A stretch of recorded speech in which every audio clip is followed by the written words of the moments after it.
The space station hung like a silver wheel against the black sky. Inside, the halls buzzed with alien voices. Beings of all shapes moved through the wide corridors.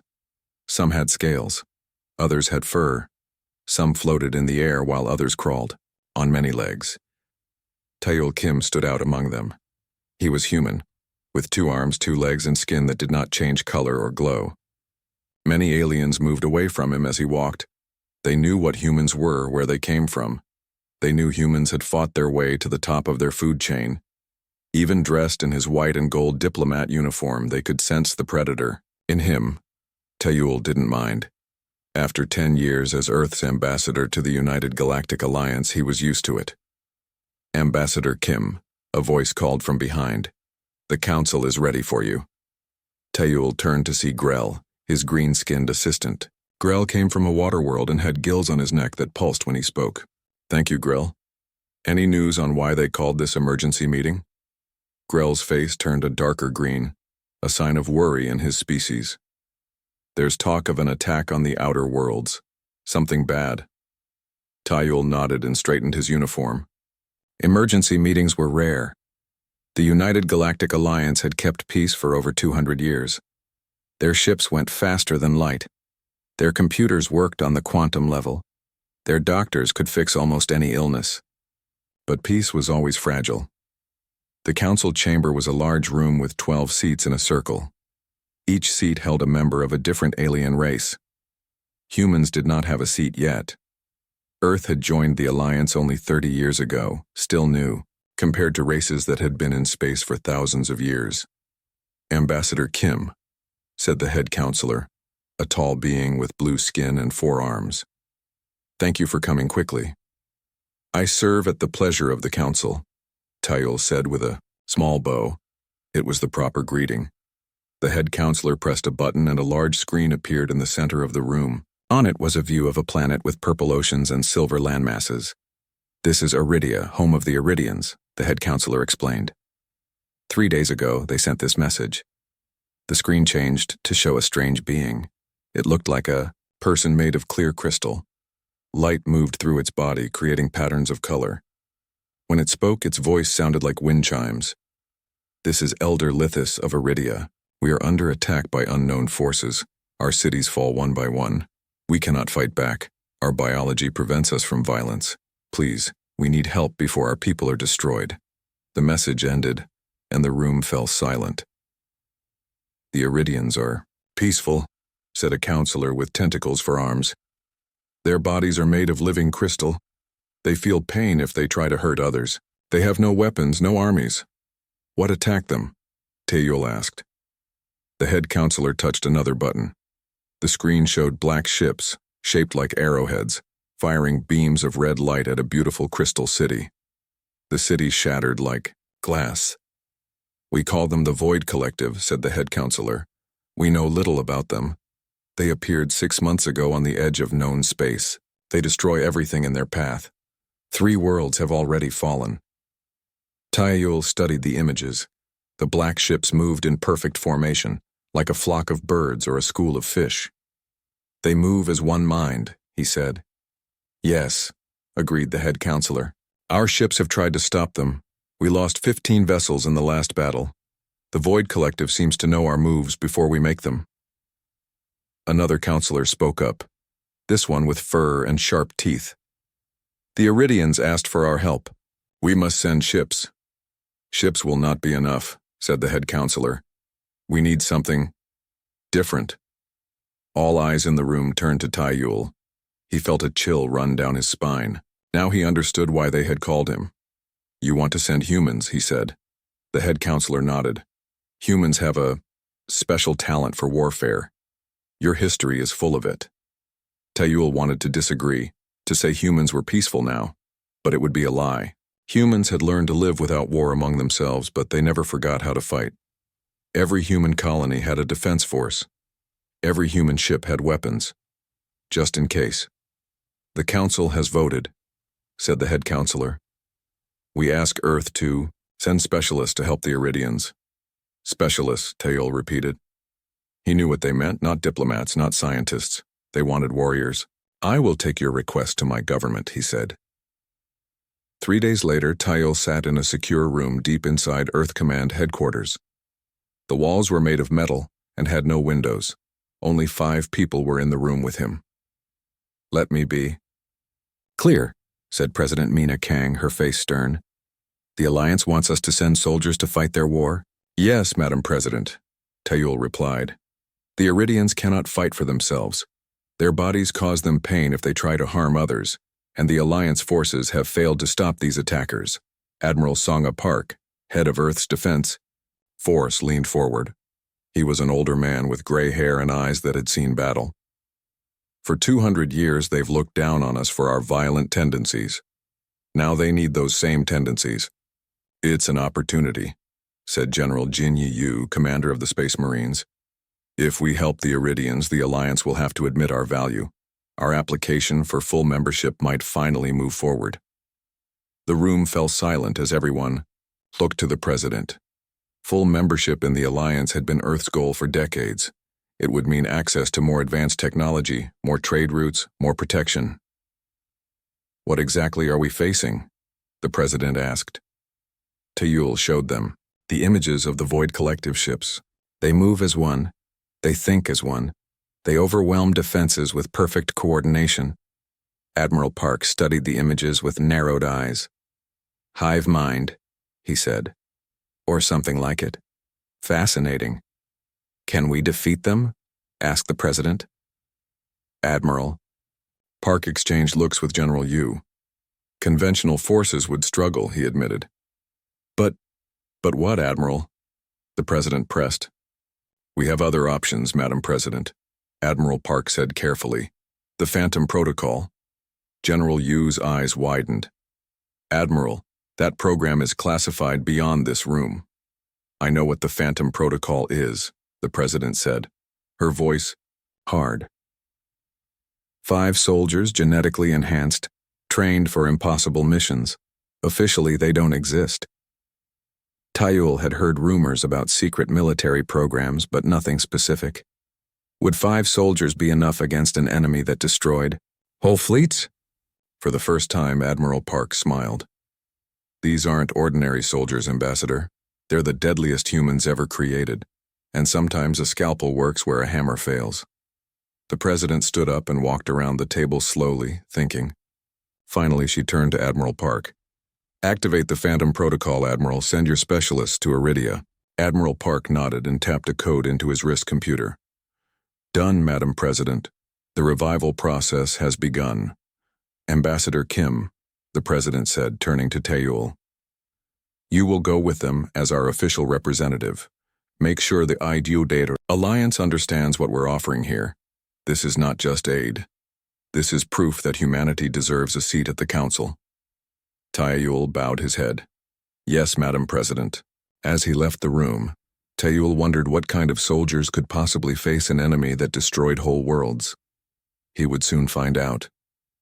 In a secret base deep under the old city of Busan, 5 cryogenic pods began to hum with power. Inside, each pod, a human heart started to beat faster as the warming process began. The galaxy's deadliest humans were waking up. The military base under Busan was one of Earth's best-kept secrets. Built 300 meters below ground, its walls were made of thick concrete and special metal that blocked all signals. No one could spy on what happened inside. No one could know about the 5 people who slept there. Dr. Jiwoo Han checked the screens one more time. Each screen showed the vital signs of a person in deep sleep. Their heartbeats were slow but steady. Their brain waves showed the calm patterns of cryogenic rest. They had been this way for 3 years. "Doctor, are they ready?" Admiral Park asked, as he walked into the control room. Behind him came Ambassador Tyel Kim, looking nervous. "The warming process is almost complete," Dr. Han said.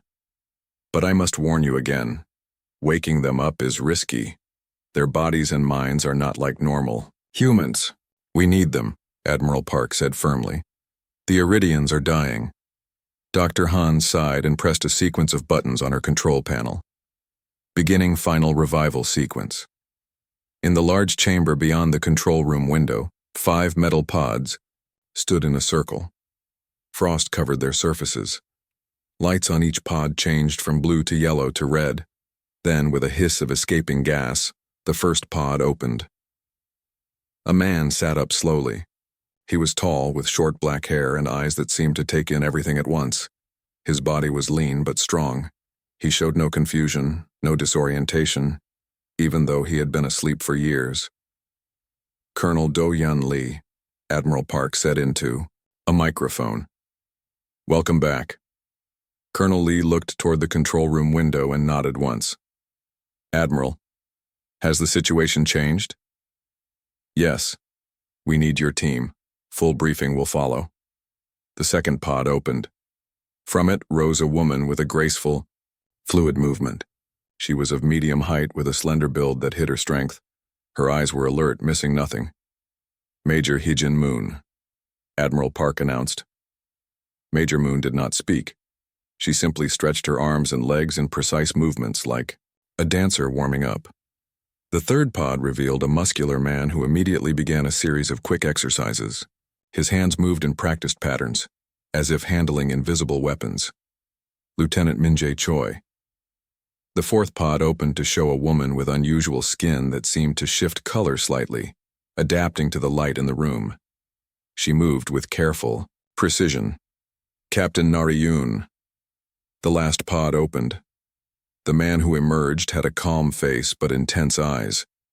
He surveyed the room, his gaze lingering on each of his teammates before looking to the control room. Commander Junseo Kang. Commander Kang stood straight and addressed the Admiral.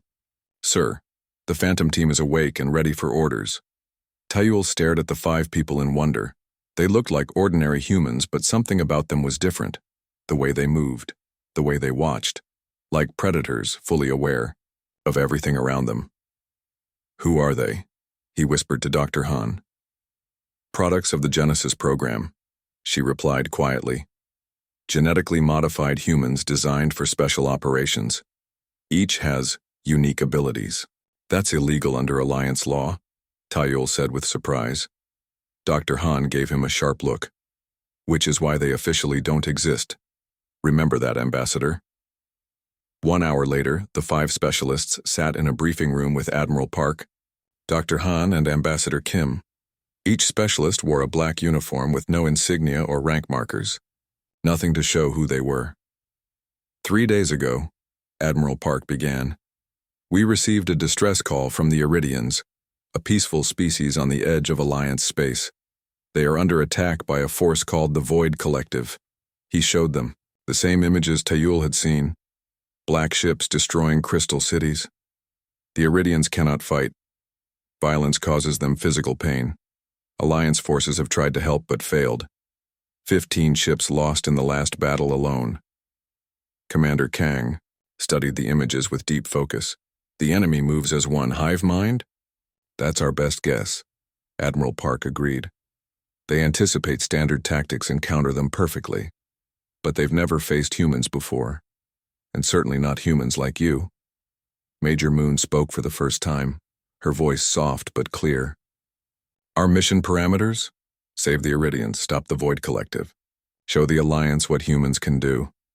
Colonel Lee's eyes never left the screen showing the enemy ships. Numbers? Unknown. Thousands at least. Lieutenant Choi finally looked away from his study of the enemy weapons. Equipment allowance? Standard. Load plus whatever you need. The Dauntless is being prepared for your transport, full stealth capabilities. Captain Yoon tilted her head. Environmental data on Iridia? Dr. Han stepped forward. Atmosphere is breathable but high in methane. Strong gravity about 1.3 Earth standard. Acid rain is common. Temperature ranges from 15 to 40 degrees Celsius. Captain Yoon nodded. I'll adapt. Taeul couldn't stay quiet any longer. Adapt? How can anyone adapt to acid rain? The 5 specialists looked at him as if just noticing his presence. Admiral Park cleared his throat. Ambassador Kim, let me properly introduce you to the Phantom team. They will be under your authority for diplomatic purposes, but they have operational freedom. He pointed to Colonel Lee. Tactical genius.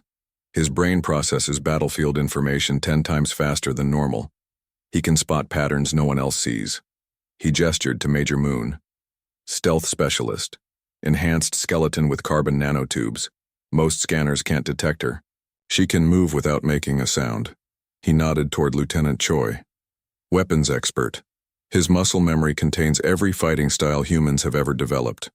Give him any object, he can make it a weapon. He indicated Captain Yoon. Environmental. Adaptation specialist.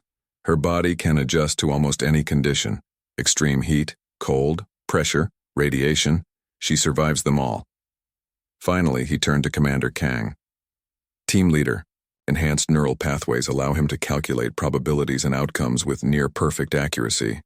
He sees solutions no one else can. Taeyul stared at them in shock. They're not human. We are human, Ambassador, Commander Kang said calmly. Just optimized. Dr. Han stepped closer to Taeyul. They were all volunteers, Ambassador. Elite soldiers who agreed to the modifications. And despite the changes, they retained their humanity. Taeyul wasn't sure what to say. These 5 people broke every rule about genetic modification that the Alliance had. But the Alliance had asked for help, and these might be the only ones who could provide it. How soon can you be ready? Admiral Park asked the team. Commander Kang looked at his team members. Some kind of silent communication seemed to pass between them. We're ready now, he said. Admiral Park nodded. The Dauntless leaves in 3 hours. Ambassador Kim will accompany you to handle diplomatic matters. As they stood to leave, Taeyul gathered his courage and asked the question that bothered him most. 5 of you against thousands of them. What makes you think you can win? For the first time, Commander Kang smiled. It was not a warm smile. It was the smile of a predator who has spotted prey. Because they've never fought humans before, Ambassador. And humans have something no other species in the galaxy has mastered. What's that? War. Commander Kang's eyes were cold. We've been fighting each other for thousands of years. We've gotten very good at it. The 5 specialists left the room together, moving as one unit. Taeyul watched them go, feeling both hope and fear. He had asked for help for the Iridians. He just hadn't expected help to look like this. Dr. Han placed a hand on his arm. Don't worry too much, Ambassador. They may be deadly, but they're still fighting for the right reasons. And what reasons are those? Taeyul asked. To protect those who cannot protect themselves, she said simply. That's what makes them human, no matter what else we changed. As Taeyul headed to prepare for the mission, he wondered if the Alliance would thank Earth for sending help, or fear them for what they had created. The UGS Dauntless cut through space without a sound. Unlike most ships, it had no lights on its black hull. No signals came from it. No heat could be detected. It was a ghost ship, designed to move unseen. On the bridge, Taeyul Kim watched as the ship approached Iridia. The planet looked beautiful from space. Lands of silver crystal surrounded by purple oceans. But the beauty was broken by dark spots where cities had been destroyed. Black ships in orbit, reported the human pilot. At least 20 of them. Commander Kang studied the tactical display. They're in a standard patrol pattern. They haven't detected us. Colonel Lee pointed to spots on the planet's surface. Enemy ground forces here, and here. Main concentration around the largest city. Taeyul frowned. That's the Iridian capital. If it falls, their government falls with it. Captain Yoon stood near a scanner, her skin already taking on a slight purple tint as her body prepared for Iridia's atmosphere. The air has high levels of methane and acid content. Temperature is 32 degrees Celsius. Heavy clouds suggest acid rain is likely. Can the Iridians survive that? Lieutenant Choi asked. Yes, Taeyul answered. Their crystal bodies are adapted to their world. The acid actually helps them grow. Major Moon studied a different screen. I've found a gap in the enemy patrol pattern. We can land here, 20 kilometers from the Iridian stronghold. Commander Kang nodded. Make it happen. As the ship changed course, Taeyul asked, shouldn't we contact the Iridians first? Let them know we're coming? No, Commander Kang said firmly. Any transmission could be detected by the enemy. We go in silent. Taeyul wanted to argue but saw the logic. Still, Landing on a planet without announcement was poor diplomacy. He would have to make apologies later. The Dauntless descended through Iridia's clouds without using its main engines. Special gravity controls allowed it to fall slowly, controlled by small thrusters that left almost no heat signature. It landed in a valley surrounded by tall crystal formations that helped hide it from view. "Full stealth protocols, Commander," Kang ordered as they prepared to exit. "Limit communications to direct line of sight. Major Moon, you take point." The team wore black armor that covered them from neck to foot. Each carried weapons that seemed too small to fight an army. Taiyul wore a simple environment suit with the Earth emblem on the chest. As the ship's door opened, hot, heavy air rushed in. Captain Yoon stepped out first, taking deep breaths. Her skin darkened and thickened slightly as her body adapted to the harsh atmosphere. "Adaptation complete," she reported after a minute. "Air is breathable for the team, but suits are recommended for extended exposure." Major Moon moved out next, seeming to fade from view as her armor adjusted to match the surroundings.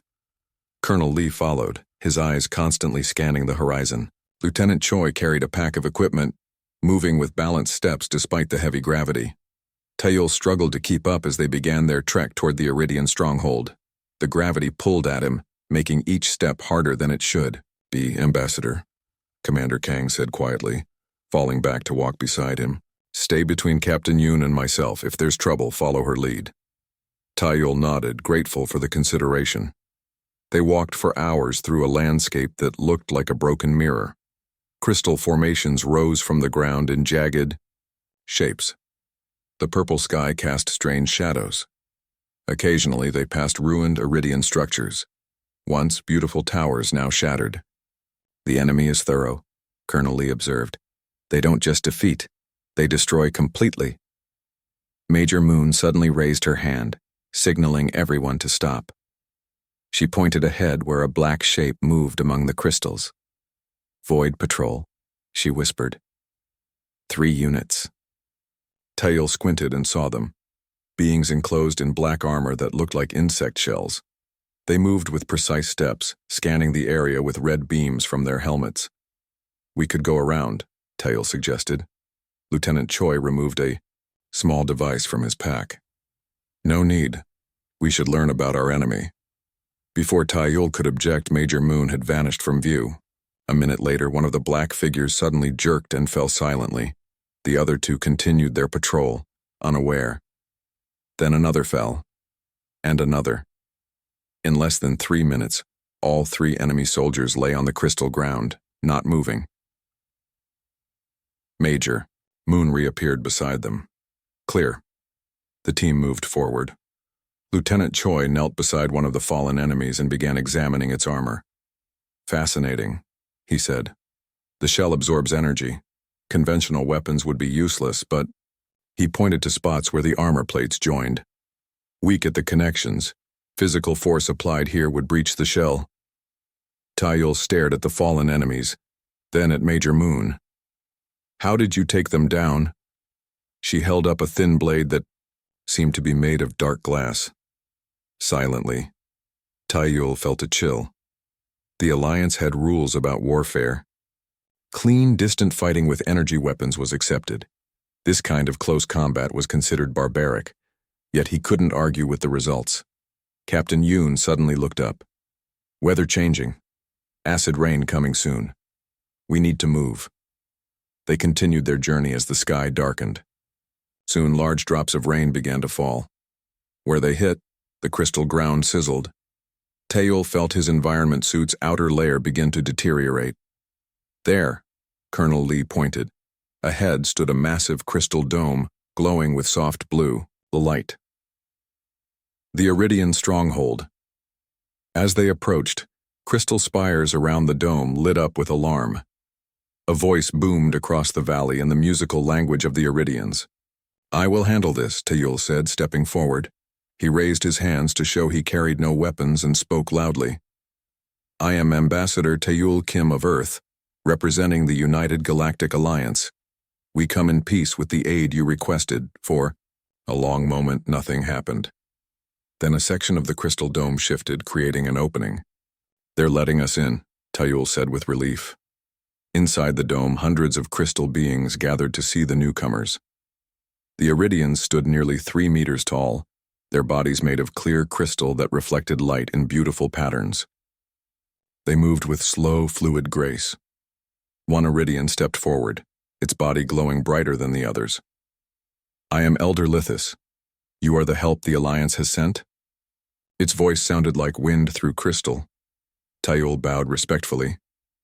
"Yes, Elder. Earth has answered your call for aid." The Elder's glow dimmed slightly as it looked at the 5 human specialists. "But there are only 5 of you. We hoped for an army." Commander Kang stepped forward and studied the Elder with calm eyes. 5 is all we need." The Elder's crystal body flashed with colors that seemed to show doubt. "The Void Collective has thousands of soldiers. They have destroyed 3 of our largest cities. Their ships control our skies." Colonel Lee looked around the dome, assessing its structure. "Show us what we're dealing with. Show us everything you know about the enemy." The Elder hesitated, then waved a crystalline arm. A large hologram appeared in the center of the dome, showing the Void Collective's ships and ground forces. As the team studied the display, Lieutenant Choi picked up a piece of broken iridian crystal from the floor. "What is this material?" "Our building crystal," the Elder explained. "It grows naturally on our world." Lieutenant Choi tested its weight and balance. "With modifications, this could be useful." The Elder's body flashed with alarm. "You would use our sacred material as a weapon? Violence causes us pain even to witness it." Tayul quickly stepped in. "Elder Lithis, the humans have their own ways. They may seem strange to you, but they have come to help." "How can 5 beings help against so many?" the Elder asked, colors of despair flowing through its body. Captain Yoon, whose skin had now fully adapted to match the color of the dome, looked at the Elder. "Because your enemy has never faced humans before." Commander Kang pointed to the hologram. "The Void Collective thinks as one mind. That is their strength, but also their weakness." "We will exploit that weakness," Major Moon spoke softly. "We will need information about the terrain, about their movements." Colonel Lee nodded. "And we need to understand your communication systems. If the Iridians can serve as our eyes across the battlefield, we can coordinate our efforts." The Elder looked at each human in turn, its crystal body shifting through colors of uncertainty, hope, and fear. "We are a peaceful race. We have lived in harmony with our world for thousands of years. Now we must rely on beings who embrace what we cannot understand, the art of war." Commander Kang met the Elder's gaze steadily. "Sometimes peace must be protected by those willing to fight for it. By tomorrow we will have a defense plan. By the end of the week, your world will be free again." The Elder's body glowed brighter. "You have such confidence. How can you be so sure?" Nariyun smiled, her adapted skin reflecting the crystal light. "Because that's what humans do best, Elder. We adapt. We overcome. We survive." Around them, the Iridians watched with crystal eyes that had never seen war. They were about to learn what humans could do when given a purpose to fight for. 3 days passed inside the Iridian stronghold. 3 days of planning, preparing, and training. The crystal dome that had once been a place of peace now buzzed with activity. In the center of the dome, Colonel Lee had created a command center. He stood before a large map of the surrounding area, made from glowing crystal that showed every hill, valley, and enemy position. "Their attack pattern is clear now," he explained to a group of Iridians. "They advance in waves, always in perfect coordination. But there's a 5-second delay between when the command is given and when the outer units respond." The Iridians watched with a mix of wonder and discomfort. War was foreign to them. One Iridian, smaller than the rest, raised a crystal arm. "How can you know this? They have attacked only 7 times. Colonel Lee pointed to marks on the map. "The pattern is there if you know how to see it. All hive minds have delays. Information can only travel so fast." In another part of the dome, Lieutenant Choi worked with Iridian craftsmen. Together, they shaped crystal into new forms. Some pieces became blades that could slide between the joints of void armor. Others became shields that could deflect the enemy's energy weapons. Not too sharp, Choi advised an Iridian who worked on a crystal blade. We want it to wedge, not cut. The goal is to disable, not destroy. The Iridian's body flashed with relief. That causes us less pain to think about. Nearby, Major Moon trained a group of Iridians to move silently. Though they could not fight, they could serve as scouts, using their natural connection to the crystal of their world to sense vibrations of approaching enemies. Feel the ground, she told them. The enemy's heavy steps send signals through your crystal. You can know they are coming before they arrive. Outside the dome, Captain Yoon explored the harsh landscape. Her body had fully adapted to Iridia's environment. Her skin now had a slight crystal quality that protected her from the acid rain. She could move across the broken terrain faster than even the Iridians. She returned from one mission soaking, wet from acid rain but unmarked. I found their main communication node, she reported to Commander Kang. It's 20 kilometers north, guarded by 50 soldiers. Commander Kang nodded, adding this information to his mental map. He spent most of his time studying the Void Collective's behavior, looking for the patterns that would reveal their weakness. They use specific frequencies to maintain their hive mind, he told Taeyul, who had become the bridge between the humans and the Iridians. If we can disrupt those frequencies, we can break their coordination. Taeyul watched the preparations with growing hope. When will you be ready to act? Commander Kang looked up at the crystal ceiling of the dome. Tonight, a major acid storm is coming. It will provide cover for our operation. As darkness fell, the human team gathered near the edge of the dome. Each wore their black armor, now modified with crystal elements that helped them blend into Iridia's landscape. They carried weapons that combined human technology with Iridian crystal. Elder Lithis approached them, its body glowing softly in the dim light. You truly believe you can succeed? Commander Kang nodded. The plan is solid. Your people have done well in their preparations. The elder's body flashed with colors of concern. We cannot fight beside you. It is against our nature.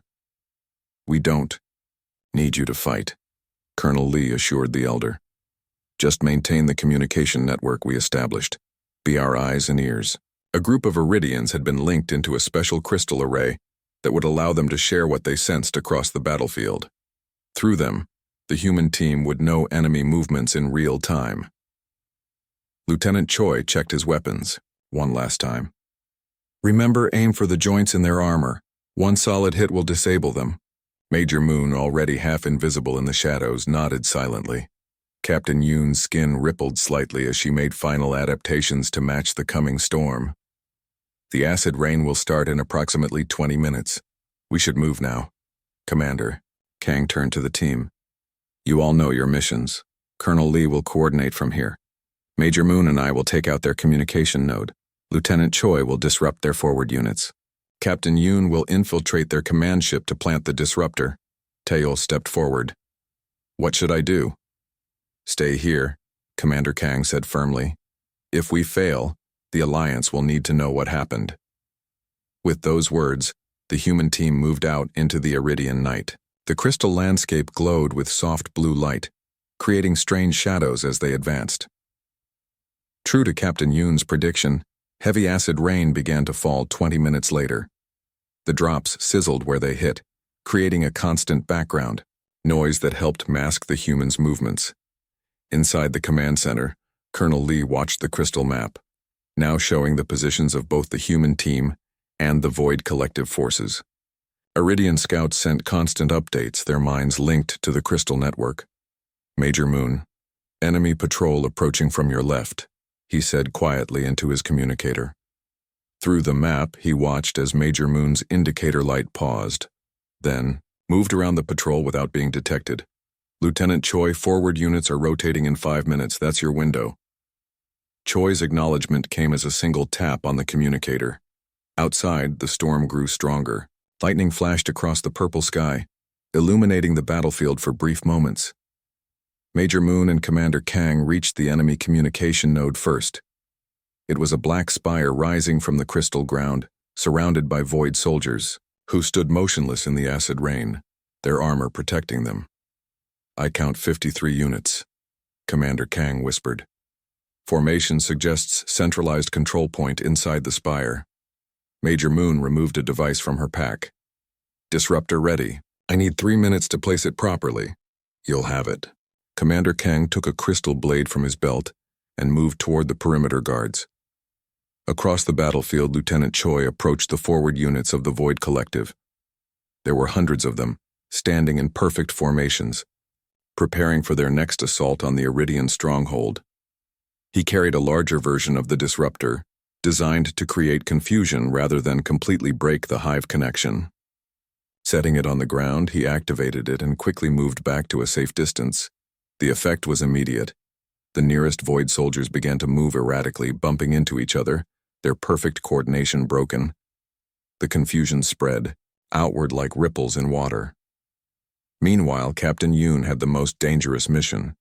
She had to reach the main Void ship that hovered above the battlefield. Using the crystal formations as cover, she climbed higher and higher. When she reached a tall spire near the ship, she waited for lightning to strike. The moment it did, she leaped from the crystal toward the black hull of the enemy ship, using the lightning's electromagnetic pulse to mask her approach from the ship's sensors. Her adapted hands gripped the smooth black surface. Her body, now partially crystalline, protected her from both the acid rain and the ship's defensive measures. She climbed across the hull until she found an access point, a small maintenance hatch that no human-sized being should have been able to enter. But Captain Yoon's body adapted again, becoming more flexible. She squeezed through the opening and into the heart of the enemy ship. Back at the communication node, chaos had erupted. Commander Kang had disabled 7 perimeter guards before the others noticed something was wrong. Now they moved to protect the spire, but without their usual perfect coordination. Major Moon, nearly invisible in the storm, slipped between the confused guards. She reached the base of the spire and placed the disruptor against it. The device merged with the black material, becoming impossible to detect. "Disruptor in place," she reported, activating in 3, 2, 1. A pulse of energy, invisible, but powerful, spread from the spire. Across the battlefield, Void soldiers suddenly stopped moving. Some fell to the ground. Others began walking in random directions. In the command center, Colonel Lee watched as the enemy formations collapsed into chaos. "It's working," he told the watching Iridians. "The hive mind is breaking down." Through the crystal network, they could sense the confusion spreading through the Void collective forces. For the first time since the invasion began, the enemy was vulnerable. On the command ship, Captain Yoon reached the central control room. Inside, strange beings that looked like black insects worked at control panels. They had not yet realized their connection to the ground forces was broken. Captain Yoon placed the final disruptor on the ship's main computer core. When activated, it would not just break the hive mind, it would reverse it, causing the Void collective to receive commands from the Iridians instead. As she set the timer, an alarm finally sounded. The insect beings turned, seeing the human intruder for the first time. Captain Yoon smiled as her skin took on a reflective quality, confusing the enemy's vision. "Too late," she said, and pressed the activation button. Across Iridia, the tide of battle turned in an instant. What had been a coordinated invasion force became a confused mass of individual units with no direction. The human team, small but deadly, moved through them like ghosts, disabling key targets with surgical precision. The Iridians watched in wonder as 5 humans accomplished what an Alliance fleet could not. For the first time since the invasion, hope glowed bright in their crystal bodies. The counter. 3 weeks after the humans arrived on Iridia, the planet looked very different. The black ships that had filled the sky were gone. The Void collective soldiers had retreated, leaving behind only broken equipment. In the crystal cities, Iridians worked to rebuild their shattered homes. Inside the central dome, now expanded and strengthened, the Iridian High Council gathered. 7 elders, their crystal bodies gleaming with bright colors of hope and gratitude, sat in a circle. Before them stood the 5 human specialists and Ambassador Taeil Kim. Elder Lithis, who had first welcomed the humans, spoke in a voice like chiming crystal. For generations, our people have lived in peace. We forgot that the galaxy holds dangers. When the Void Collective came, we had no way to defend ourselves. The elder's body flashed with blue light, a sign of deep emotion. You came when we called. Just 5 of you against thousands of them. You fought for us when we could not fight for ourselves. Commander Kang stood straight, his black uniform now bearing marks and tears from battle. His face showed fatigue, but his eyes remained alert. We did what humans have always done, Elder. We adapted. We survived. We protected what needed protection. Colonel Lee, his tactical genius having proven decisive in the final battles, nodded in agreement. The Void Collective's strength was their unity, but unity without flexibility becomes a weakness. Major Moon, still looking perfectly composed despite weeks of dangerous missions, added softly, "They never learned to fight as individuals. When their connection broke, they had no backup plan." Lieutenant Choi, who had trained hundreds of Iridians to create defensive tools without violating their peaceful nature, held up a crystal device. "Your people learned quickly. These signal disruptors will protect you if they return." Captain Yoon, her skin still showing traces of crystal adaptation, smiled. "And now the Alliance knows to watch for them. They won't catch anyone by surprise again." Elder Lithis turned to the full council. "The High Council has voted. We will petition the Alliance to establish a permanent human presence on Iridia, not as warriors, but as teachers and protectors." Taeil stepped forward, his diplomat's uniform dusty but formal. "Earth would be honored to accept such an arrangement, Elder, but the decision must come from the Alliance Council." "Then we will convince them," another elder said firmly. "They sent you because they knew deep down what humans could do. Now all will know." As the meeting ended, the humans returned to their temporary quarters in a side chamber of the dome. For the first time in weeks, they allowed themselves to truly rest. "Do you think the Alliance will agree to a permanent mission here?" Taeil asked Commander Kang. "They'd be fools not to," Kang replied, checking a bandage on his arm. One of the few wounds he'd received during the fighting. "The Void Collective retreated, but they're still out there. They'll regroup eventually."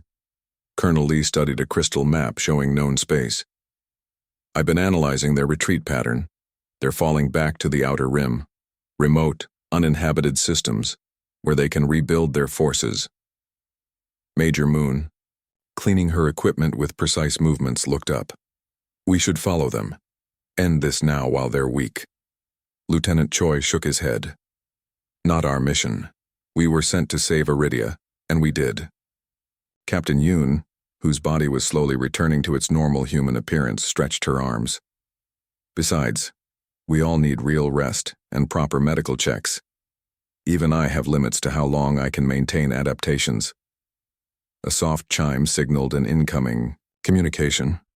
Taeil activated the holographic projector and the image of Admiral Park appeared. "Report," the Admiral said simply. Commander Kang stepped forward. "Mission accomplished, Admiral. Iridia is secure. The Void Collective forces have retreated beyond the system's edge. Casualties on our side were minimal."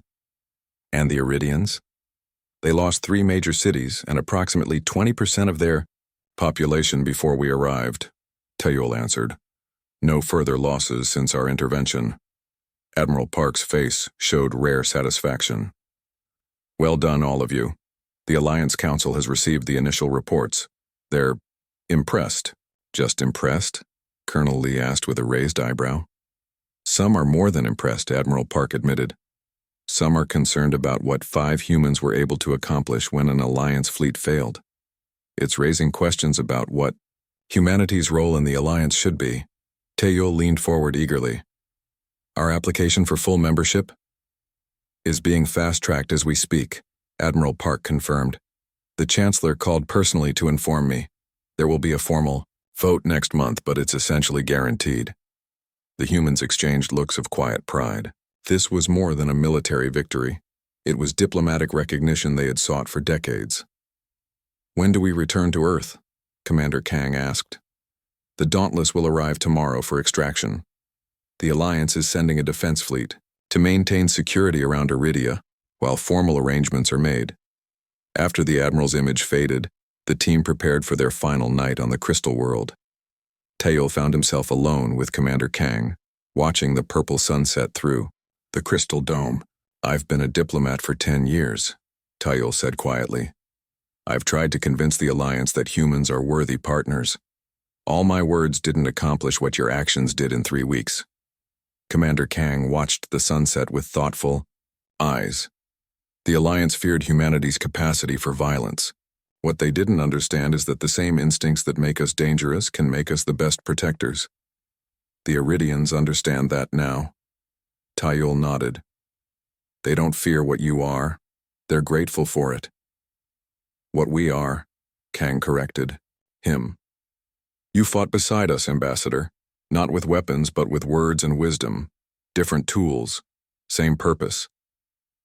The next morning, the whole team gathered at the landing site where the Dauntless would soon arrive.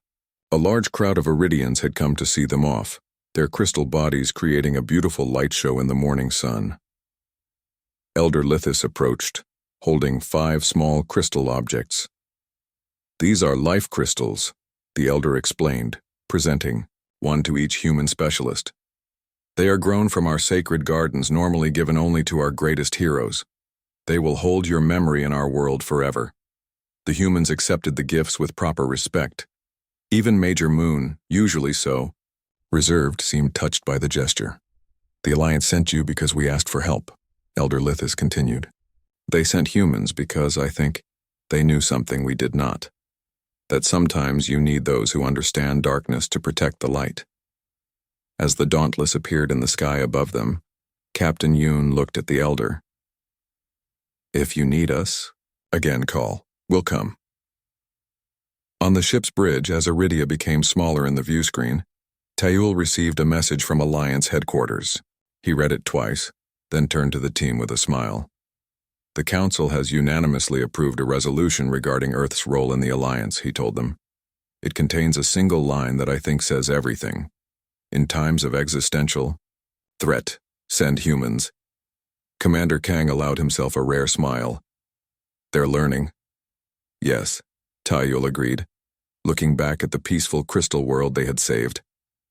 And so are we. As the Dauntless entered faster than light travel, the 5 deadliest humans in the galaxy returned to their quarters to rest. They had shown the Alliance what humanity could offer, not just science and culture, but protection, the ability to fight for those who could not fight for themselves. It was a new chapter in humanity's place among the stars. A recognition, at last, that what made humans different also made them valuable. That the same instincts that had helped them survive on Earth could now help others survive across the galaxy. In the ship's medical bay, Dr. Ji-Woo Han waited to check the team's condition. Was it worth it? She asked Commander Kang as she treated his wounds. All the modifications, all the training. Kang thought of the grateful Iridians, of their crystal cities being rebuilt, of children who would now grow up in peace. Yes, he said simply. It was worth it. And somewhere in the galaxy, the retreating Void Collective carried with them a new understanding, a warning they would share with others of their kind. Beware the humans. They are few, but they are deadly. And they protect what is theirs. The end.